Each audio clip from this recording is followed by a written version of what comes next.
Hello, everyone, and welcome to the O'Hare Wealth Management Weekly Update for March 31st, 2026.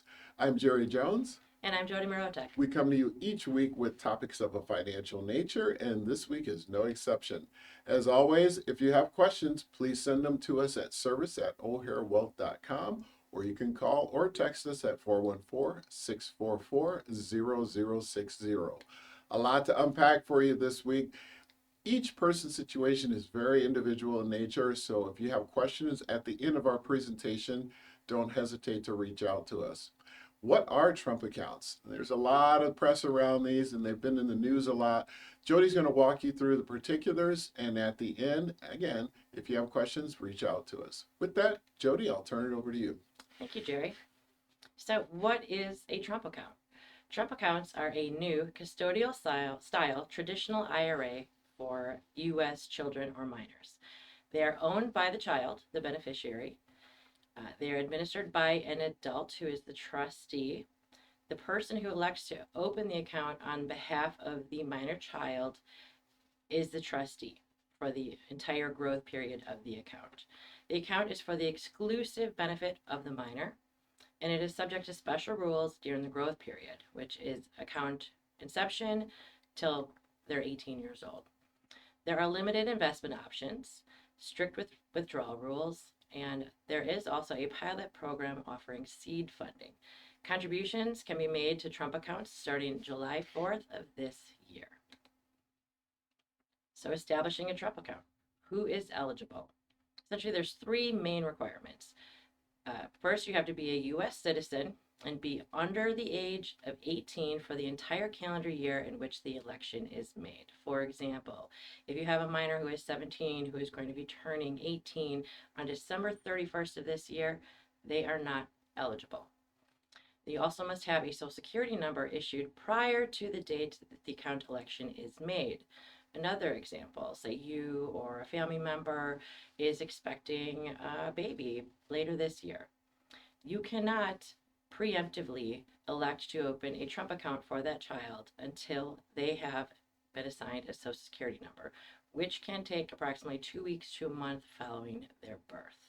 And thirdly, they have to have an election made on their behalf by another individual or an adult.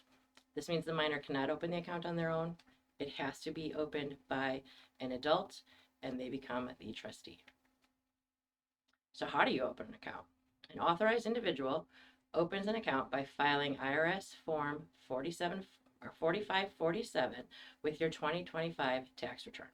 Obviously, with about 2 weeks until tax day, this may not work for everybody. So the second option is to do it online at trumpaccounts.gov. This website is active. It's live right now. You can go on there.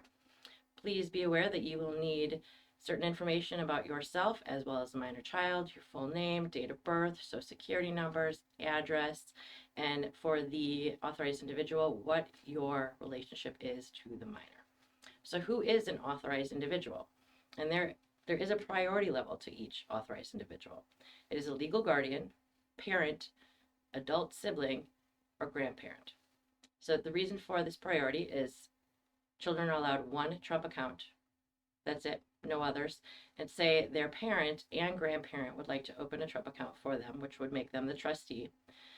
The parent has higher priority than the grandparent, so they would be able to open the account on behalf of the minor. So then there's one other rule. If you are an authorized individual electing to open the initial Trump account and you're requesting the pilot program contribution, you have a different requirement you have to meet. But first, let's talk about the pilot program contributions. The government is offering a $1,000 seed fund.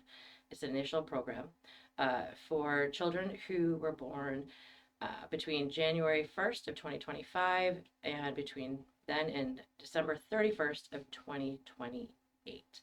They qualify for that $1,000 contribution. Please note there is also a outside contribution by the Dell Foundation. They contribute about $6.5 billion. They are offering kids who were born prior to 2025 who are under the age of 10 $250. The requirement is they have to reside in a zip code that has an annual median income of $150,000 or less. So if you want to open the account and request the program contribution, the individual who opens it has to reasonably anticipate that the child or the minor will be claimed on their taxes for the year the election is made. So you have to reasonably anticipate that they are a minor on your tax forms. So how do Trump accounts compare? If you look on the left, we have Trump accounts in gold, and we have the annual limit, which is a contribution limit of $5,000 annually. It's important to note that the seed funding programs do not count towards this annual limit. So if you qualify, technically, you could deposit $6,000 or $5,250 in the initial year. Is there an earned income requirement? No. This is a key aspect of Trump accounts. Who can contribute? Anyone. You can contribute, your employer can contribute, you can have charitable contributions, mom, dad, grandma, your neighbor can contribute. Anyone can contribute to a Trump account during the growth period, which again is from inception to age 18. The growth is tax deferred, withdrawals are ordinary income on gains, and the investment options are limited to U.S. index funds only. So why is this important? Like most people hear the $1,000 and the requirements for that, and they're like, oh, not for me. But let's look at it. If you have a 13-year-old minor and you want to open up a Trump account for him, and you contribute $5,000 annually up until the age of 18, and that grows at, say, 5%. At age 18, assuming no other contributions in the future, you can roll that over into a Roth IRA. And assuming the lower income tax bracket of the 18 or 24-year-old, depending if they are still a dependent, the taxes should be minimal to roll it over. And it grows tax-free until age 59 and a half.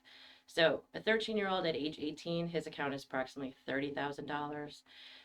By age 59 and a half, it should be at least $250,000, reasonably.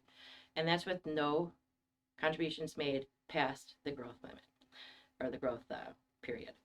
So while not for everybody and every situation is different, if you want to get an early start on savings for your minor child, it's fantastic. It can grow tax-free once converted to a Roth.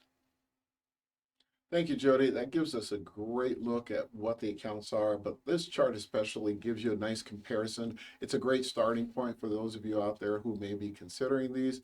But once again, I can't stress enough, each individual situation is unique.